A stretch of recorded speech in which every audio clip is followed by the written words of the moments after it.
So hey guys, welcome back to my channel. তো আজকে সকাল সকাল উঠে স্নান করে চার্জার নিয়ে বাইরে যাচ্ছি, কারণ দোকানে যাব। তোমরা সবাই তো জানোই। এরপরে রওনা দিলাম রাস্তার দিকে। এরপরে আমাকে দেখো, এরপরে আমি বাজারে এসে একটা টমটম ধরে নিলাম বিলোনিয়ার উদ্দেশ্যে। এরপরে ফাইনালি দোকানে এসে পড়লাম। দোকানে এসে দেখি এখনো দোকান খুলেনি, আর আমার কাছে তো চাবি নাই। তারপরে এবার দাদা এটা আসলো, আসার পরে আমাকে চাবি দিল। তো আমি দোকান খুলে ধূপবাতি দিয়ে দিলাম। এরপরে একটা কাস্টমার এসে সাইকেল ওয়াশ করার জন্য, তো আমিও ওয়াশ করে দিলাম। তো ওয়াশ করার পর আমি একটা গাছ থেকে আম পেড়ে নিলাম। আম পাড়ার পর আমি এটাকে লবণ মরিচ দিয়ে মেখলাম। দেখো, এরপরে আমি এটা খাবো। দেখো খাচ্ছি, কেমন লাগছে।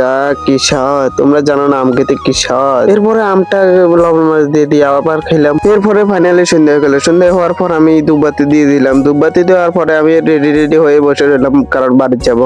এরপরে আরেকটা দাদা জল নিয়ে যাচ্ছে। তারপরে আমি বাড়ির উদ্দেশ্যে রওনা দিলাম। এরপরে রাস্তা দিয়ে হাঁটতে হাঁটতে এখানে দেখো একটা বিলোনিয়া ব্যানার লেখা আছে। তো এটা হলো বিলোনিয়া ব্যানার, কারণ লগে দিয়ে হোটেল আছে, তার কারণে এই কারণে ব্যানারটা দিয়েছে বিলোনিয়া লিখে। তো আমিও বনকরের উদ্দেশ্যে রওনা দিয়েছি, কারণ বনকর যে গাড়ি ধরতে হবে তার কারণে। এরপরে বনকর ব্রিজের সামনে চলে এসেছি। বনকর ব্রিজের সামনে আসার পর এখানে কয়েকটা গাড়ি যাচ্ছে, কিন্তু এগুলো যাবে না বরাতরে। তো এগুলো যত যাবে না, তার কারণে আমাকে বনকর যেতে হবে। তো বনকরে এসে আমি একটা টমটম ধরে নিলাম। টমটমটা বরাতরের উদ্দেশ্যে রওনা দিয়েছে আসার পরেই। তো ফাইনালি গাইস, বরাতর স্কুলের উপরে এসে গেছে টমটমটা। তারপরে টমটমটা এসে বাজারে দাঁড়ালো। তো আমিও নেমে গেলাম। নেমে টাকা দিয়ে আমি বাড়ির উদ্দেশ্যে রওনা দিচ্ছি। তো যেহেতু আজকে কেউ নেই বাড়ি যাওয়ার জন্য, তার কারণে আমি হেঁটে হেঁটে বাড়ির উদ্দেশ্যে রওনা দিচ্ছি। তো ফাইনালি গাইস, বাড়িতে এসে পৌঁছে গেলাম। বাড়িতে এসে পর আমি একটু শুয়ে রয়েছি। তো গাইস, আবার নেক্সট ব্লগে দেখাবে। তব তক কে লিয়ে বাই গাইস।